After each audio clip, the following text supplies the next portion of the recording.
But what we find is that when he gets his patients to lose weight and go on a healthy ketogenic low diet, low in seed oils, low in carbohydrates, about 30 to 50% of the patients who would have been booked in for surgery cancel.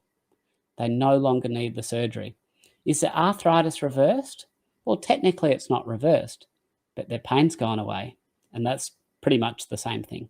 It's very important to not be confused between the difference between urea and uric acid.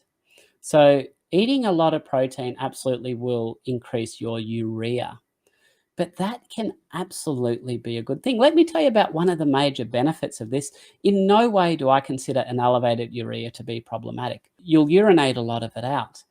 There's a study done, I think it was in 1963, that actually showed that the most important factor in urine in terms of antibacterial activity was how much urea you had.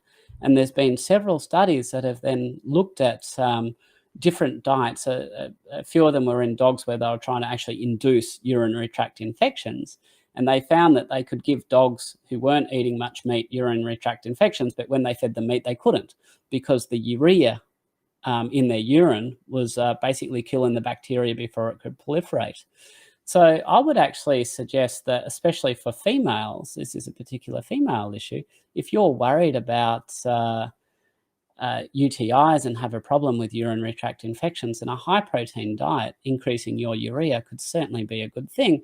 And for a little bit of extra bonus on top of that, I would supplement with a good mix of electrolytes, including sodium, potassium, and magnesium, because we also know that a combination of salts or electrolytes in the urine also exerts extra antibacterial activity.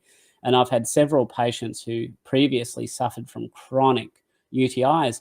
Some patients even have so many UTIs that they're on a daily antibiotic long-term permanently to try and reduce the risk of developing UTIs. And I've had patients who have been able to come off this, antibiotics every day is not a good long-term solution. Much better to have a healthy diet, high-protein diet with good electrolytes. Very natural way to do it, and much more effective and no side effects. Uric acid is actually also often going up on a ketogenic diet, but that's something different. So uric acid is a breakdown product of purines.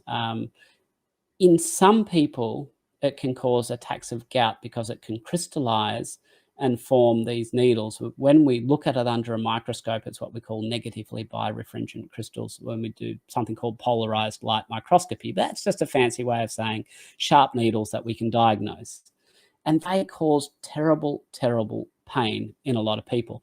So a lot of doctors get very concerned when they see a high uric acid level. A lot of doctors make the mistake where they assume that if you have higher uric acid levels, you must have gout. And that's absolutely incorrect. And I wish people would stop making that mistake. It just increases the possibility. Having said that, most of the purines and most of the uric acid we get doesn't actually come from meat in the diet. It's a big myth that meat is actually what causes an increase in uric acid, an increase in gout.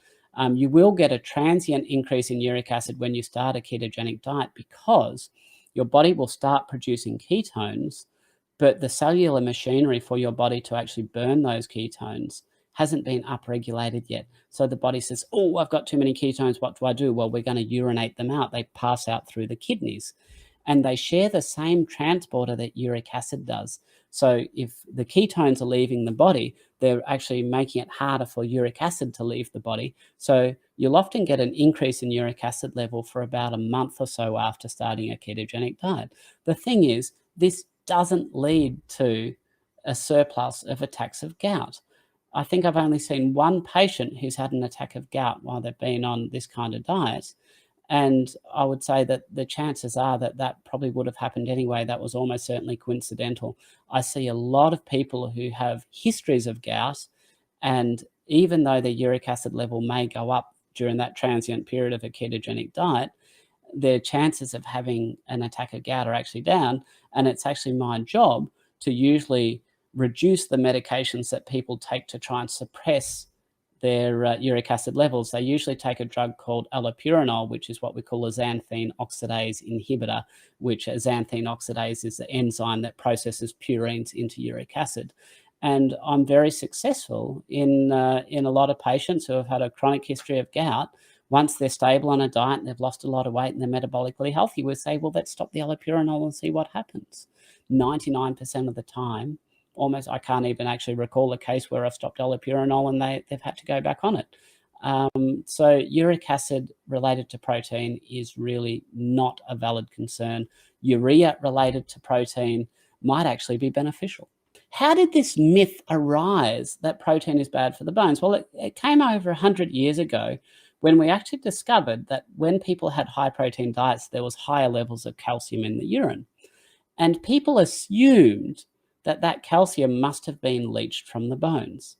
In actual fact, that is not true, because when you have a higher protein diet, you absorb more calcium from the diet.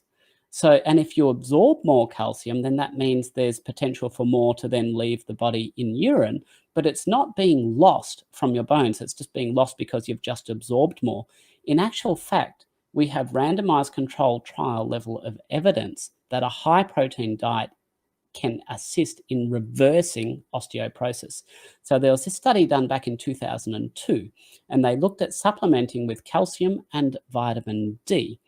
And they looked to see whether or not they could actually reverse osteoporosis. They followed people over 3 years and they did a bone density, a DEXA scan, dual energy X-ray, every 6 months over that 3 years. And this was menopausal females and males over the age of 65, I think it was. And what they found that on average, they could slow the bone degrading by giving vitamin D and calcium, but they couldn't restore it. And then they did something smart. They said, what happens if we stratify the results based on how much protein people are consuming? And they found that the group that was consuming the most protein actually reversed osteoporosis in their hip bones. Reversed osteoporosis. And this is really logical because bone is mineralized protein. It's protein strands that's got minerals embedded within it. So if you're trying to build more bone, you can't just give calcium because that's not the complete ingredients. You need all the ingredients. Bone has protein in it. 40% of the dry weight of bone is protein. So a high protein diet has been shown to be conditionally essential to actually reverse osteoporosis. Protein is good for the bone, full stop.